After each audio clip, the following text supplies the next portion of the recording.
Welcome to the Illinois Divorce Guide podcast, where we break down the complex and emotional process of divorce into manageable, easy-to-understand steps. I'm your host, Greer Howard, and with me is Bobby Buchanan, widely recognized as one of Illinois' top divorce attorneys, offering unmatched insight and experience in family law. Well, Bobby, it is great to be back with you for another conversation about divorce. And, today we have a really interesting topic. So today we're going to be talking about temporary emotions and why they matter. And I think we first need to kind of establish, what is a temporary emotion and when does that actually come into play, in the divorce process? Because, sometimes a divorce is going to take a little bit of time. And so there's some things that need to be put in place before the divorce is actually finalized. So kind of just give us this overview of, what is a temporary emotion and at what point are we even talking about them?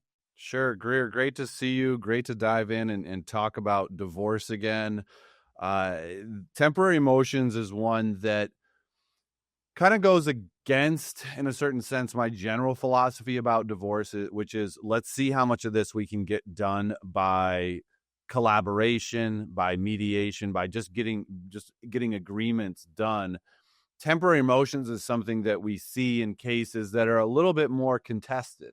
In an ideal world, we don't have to force the court or ask the court to order our spouse to do something. We can just talk to them and say, hey, I need some money, or like we need to establish how much money you're going to give me for the kids every month. And we come up with a number we both feel is fair. We do that with maintenance, also called alimony, and all the other financial issues. So if that doesn't work, then we have this option of temporary motions. And temporary motions is basically the idea where you file a divorce case, you get the other side served, and then you put in a request to the court. And the most common requests are for child support, for maintenance, for maintaining the status quo, for something that's called temporary restraining orders. And we'll talk about a little of those. And then there's also temporary motions for interim attorney's fees, where you can get the other side to pay your attorney's fees. I don't know if we'll be able to cover all of this today, but certainly we're going to cover all of it throughout the course of this podcast. Sure. It sounds like once we open up this can, there's a lot of worms that might be crawling out. So, but why don't we start maybe, Bobby, with, two that I think would be on a lot of people's minds when they're getting divorced. And one is going to be maybe how they're going to get the bills paid, because that's something that the creditors, don't really care if you're getting divorced. They just want to get paid. And then if you have kids, also that side of, child support and making sure that the kids have what they need. So what do you think about if maybe we start with kids today and sort of how does that child support piece come together? So how in Illinois are you kind of figuring out, what does that temporary child support look like? Sure. So, and like you said, let's start with the kids. You should always start with the kids. The more we can focus on the kids, keep the kids front and center, the more likelihood we're going to have an agreement or get to agreement in this case. So, child support. Here's child support 101. Child support is set based on the income of both parties. So it's called an income shares model. So we're running it through a calculator. There's a whole table, you can do it manually, but everybody uses the calculator, and you put both sides' income in there, and then you put in one other key number, which is the number of overnights that each side has with the child. This can be a little bit tricky to do temporarily, but I just want to give you kind of the entire formula. And then that spits out a child support number. So that's the basic formula. How we get there and what that process looks like is that's really kind of where the rubber hits the road. So question, since we're talking about the temporary, and maybe at this point you don't actually know, like how many nights, the children are going to be at one house versus the other, or with one spouse or the other. When you're making this, we're assuming this is a temporary child support agreement though, right? I mean, this is something where we're saying, hey, through the divorce process, this is the amount we agree upon, but that could change when the divorce actually happens. Is that true? Yeah, absolutely. And that can be tricky. So if I file child support in a for temporary cases and permanent cases is established when the parties don't live together anymore. They've already separated. And so that's the type of divorce we're talking about right now. If you still live with your spouse, then you're not going to get a child support order, most likely. Maybe in some very extraordinary circumstance, you would. What would replace the child support order in that case, if you still live with them, what you're looking at is an order to maintain the status quo. So, which is like, hey, you got to keep paying. Whoever the primary breadwinner is has to keep paying all the bills, has to do really keep the cash moving the same way they have before. So if you've already been separated, and let's say that I'm the one filing for child support, I need the child support from you. I'm going to file this motion to set temporary child support. You could, in response, and we've had cases like this where the parties can't even agree on how much each one has the child. You might say to your attorney, like, hey, wait a minute, why am I paying? I have the kids the majority of the time. And I'm saying, wait, no, I have the kids majority of the time. So sometimes there is this conflict at the very beginning where people can't even agree on who has the kids. That's going to be a contentious case. If you can't even agree on come on, let's be real. I've had the kids 25 out of the last 30 nights. And you're like, what are you talking about? Yeah, if that is where the disagreement is, then I pray for you because your divorce is going to be very difficult. That is painful, painful.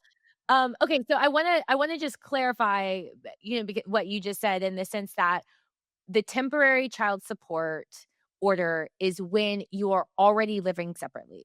If you are still living under the same roof and have kids, then basically you're under an agreement or you want the agreement where you're maintaining the status quo. Am I saying that correctly? Yeah, you are. I mean, there's going to be a remedy. And I would just encourage people, don't get lost in the legalese here. At the end of the day, if you need some financial support for the kids or for yourself, there's probably a tool in the lawyer's toolbox that can get you that support. So don't worry about whether or not that's why you're hiring a lawyer. They can figure it out. When you talk to your lawyer, they're going to ask you questions. You're going to give them the lay of the land, what's going on in your life right now, how you're doing financially. Then they're going to talk to you about, okay, here's what your options are. And you're going to say, okay, thumbs up, thumbs down, and kind of guide the ship in that way. So you're right. You nailed it on the head. You're an excellent student and you understand what we're doing here. But I just don't want the listeners to get overwhelmed with, oh, which one of these do I need? If that makes sense. Sure. Okay.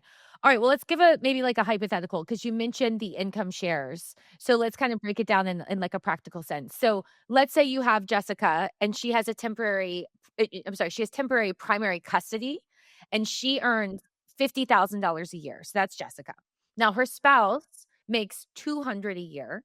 And then she needs help covering rent and daycare. And so this is an example where she files for temporary support. So are you saying you add the 200 plus the 500 together to help get that number? Close, but not quite. But let's walk through the kind of the process of what this looks like. So what's going to happen is, so Jessica's my client. She comes to me and she says, okay, we've been separated for 6 months and things have kind of started to go south. He's not, I'm taking care of the kids pretty much every single night. He sees them every other weekend, but it's kind of inconsistent. And he stopped giving me money recently because I started dating somebody else. That is the most common scenario where someone gets a little angry or jealous and they lose sight of the kids. So the money doesn't flow as easily. So Jessica says, what can we do? And the answer is, well, we need to file the divorce immediately if he's not going to agree to anything. So that kind of forces our hand. We gotta file the divorce. We gotta make it public, and then we have to get him served. So we file the divorce, we get him served, and then he has 30 days to respond to the divorce and come into the case. So we can't even do anything. Really, typically, it's what I on average, 45 days after filing is when we'll first see the judge on our motion.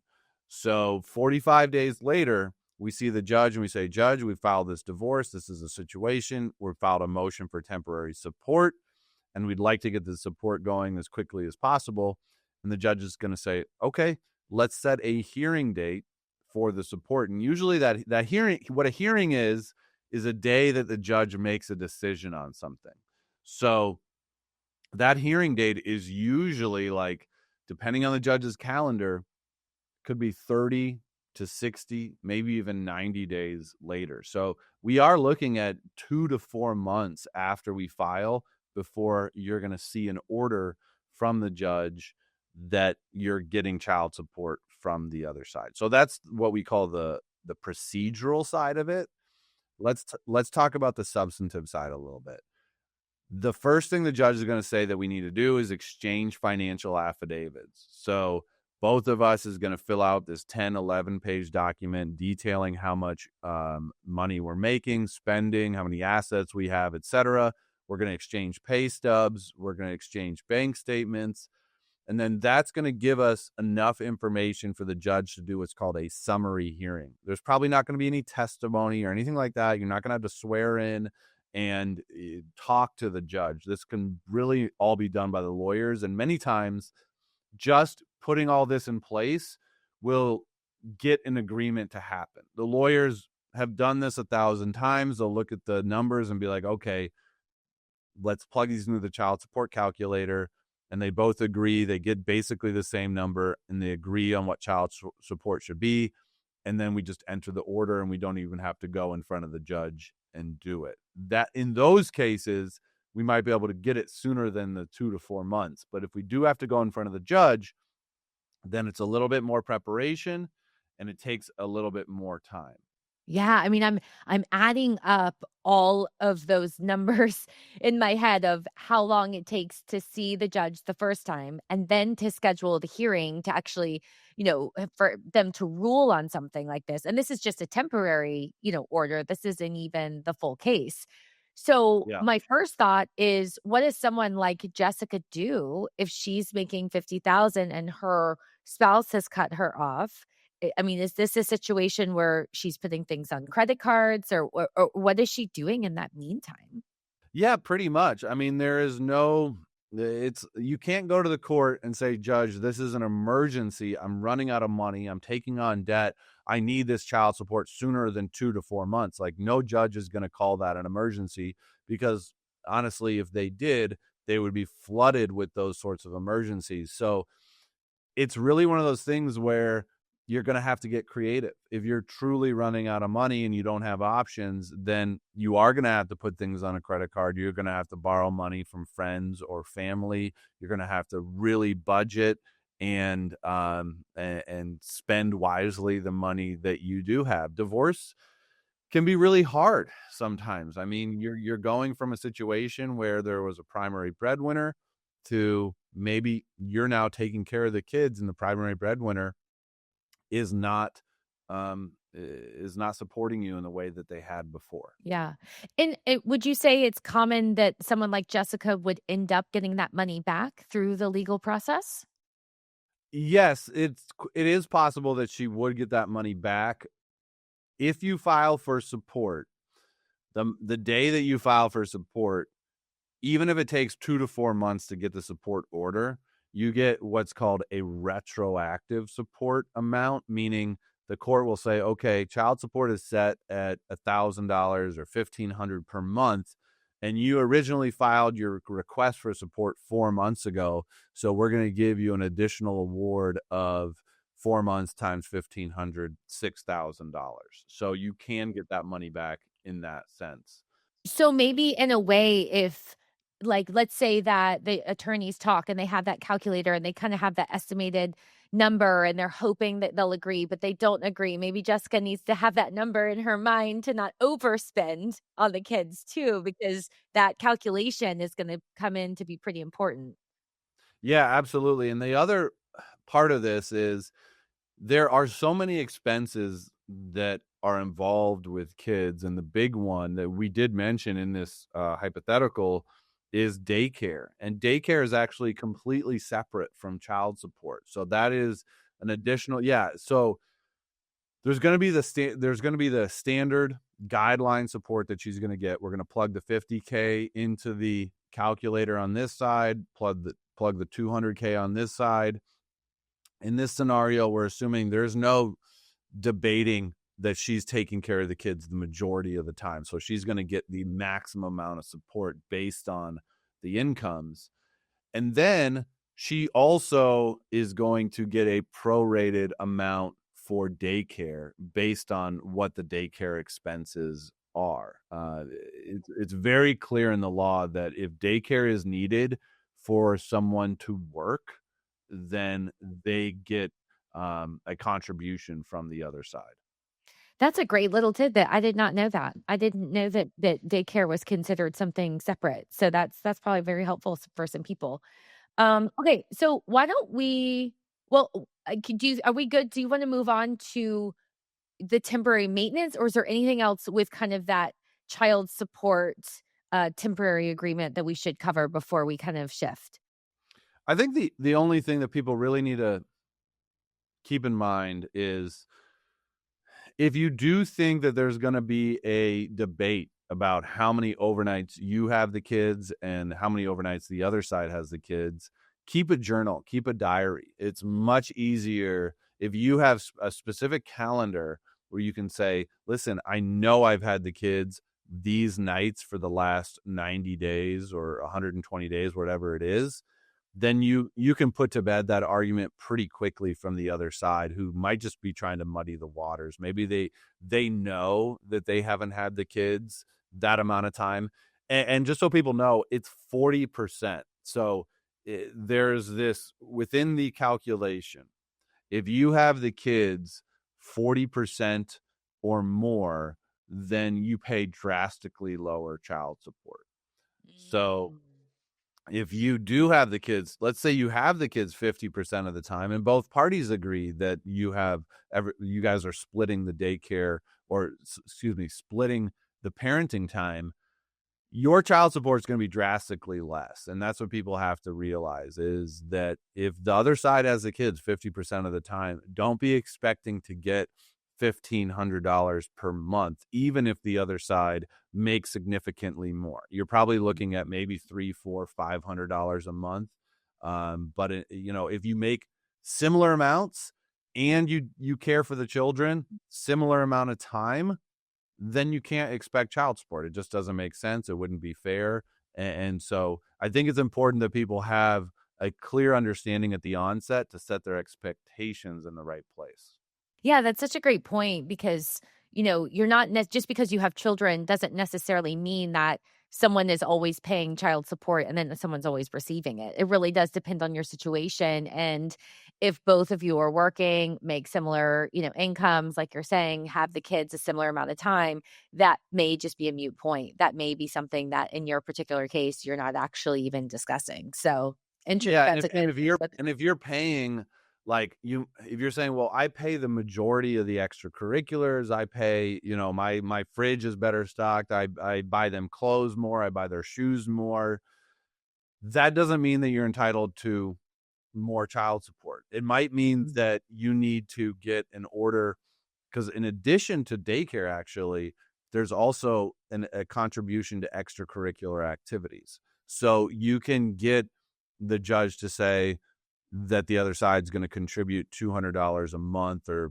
$500. Sports and extracurriculars are so expensive these days. It really depends on what the kid is in and what they're doing. But you can get an additional amount for that stuff, even if you have 50-50 time with the other side. Interesting. Yeah, that makes sense. Okay, so let's talk about temporary maintenance. And I always, when I see this, Bobby, I gotta say, you see temporary maintenance, and I think some people might think, "So, wait, I have to make sure that, like, the nails are good and the blowout's right and, like, like, the gym membership is still intact," and I think we need to maybe clarify some things about, what exactly is this temporary maintenance, and are we talking about what maybe some people are going to? Yeah, absolutely. I mean, it's funny to kind of think about all these different things, but maintenance is it does take into account lifestyle. That is one of the things that the court will look at.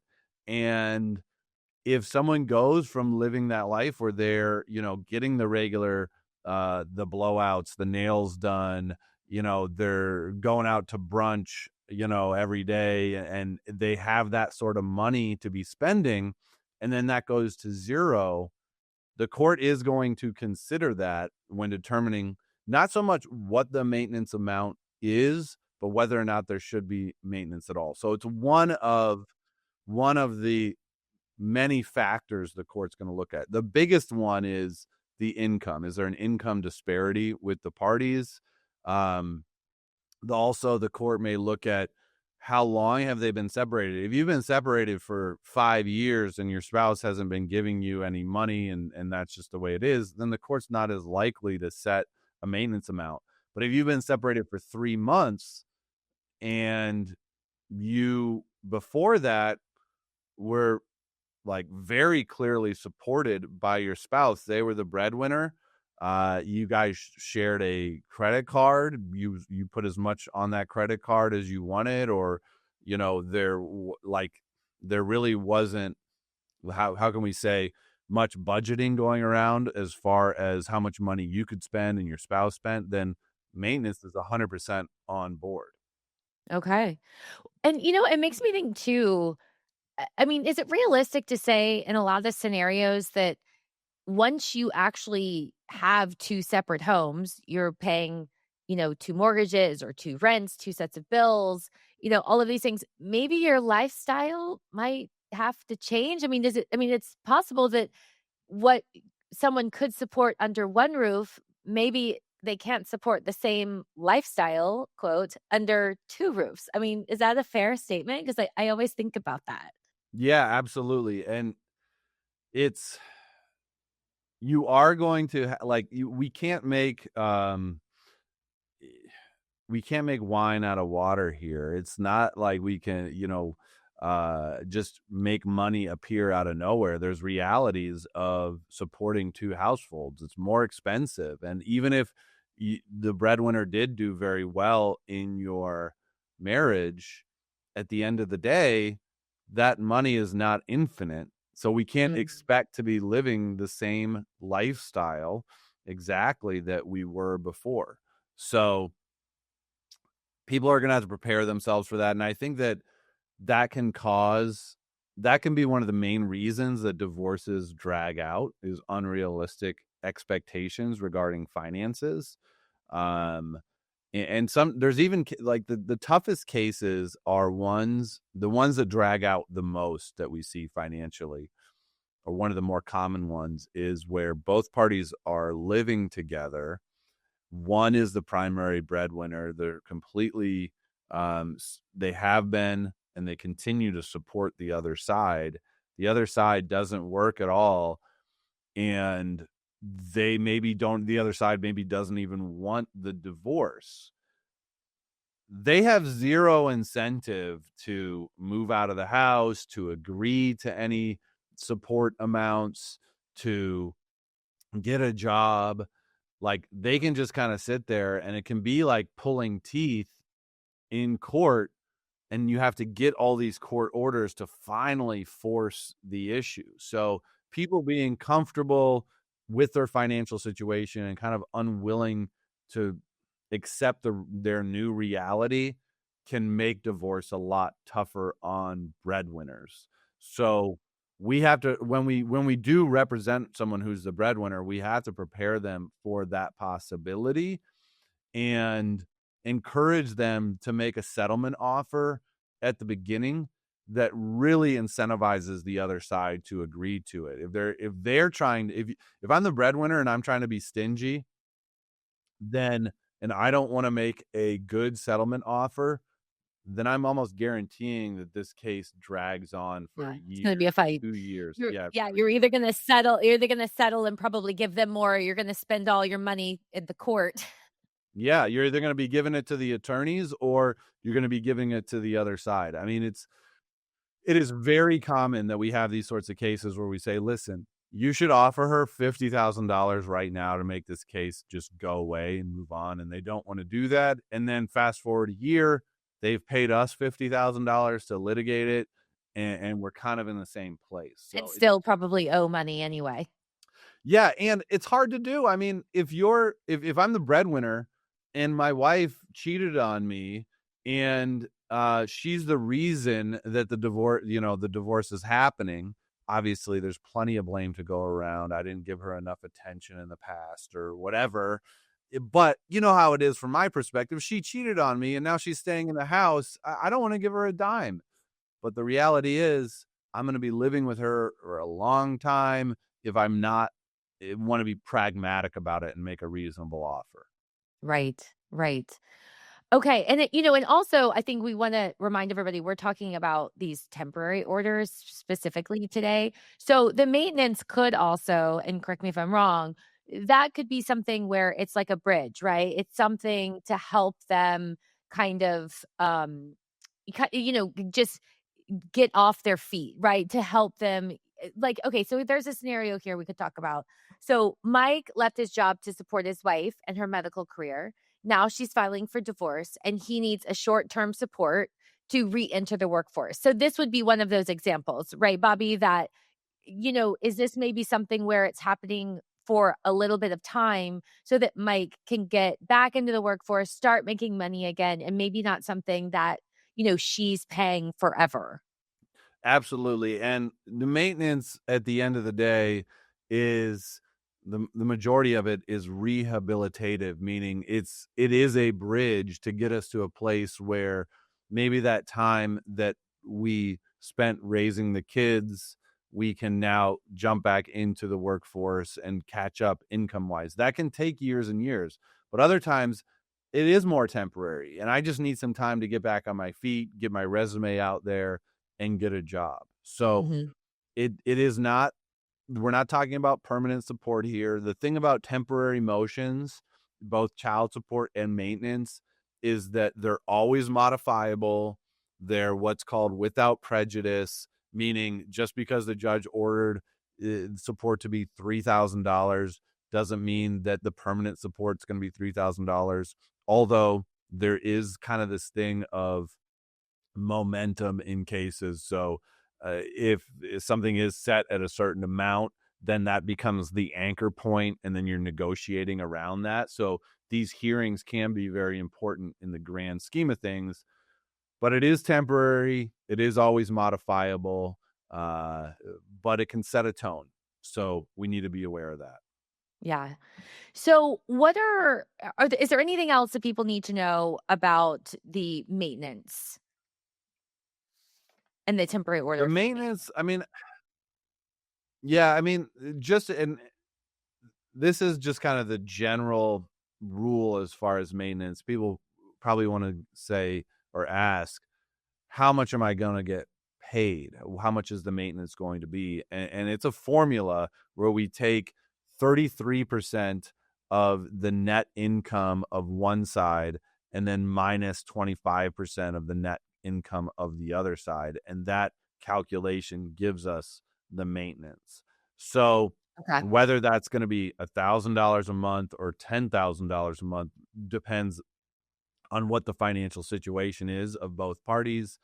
And usually in these cases where there's higher maintenance amounts or there's high earners, there's probably significant bonuses that are involved, or maybe there's businesses that are involved. So it can be very hard to nail down exactly what the income of the parties are. And again, that's why these temporary orders are going to be modifiable and they might change throughout the case. Okay.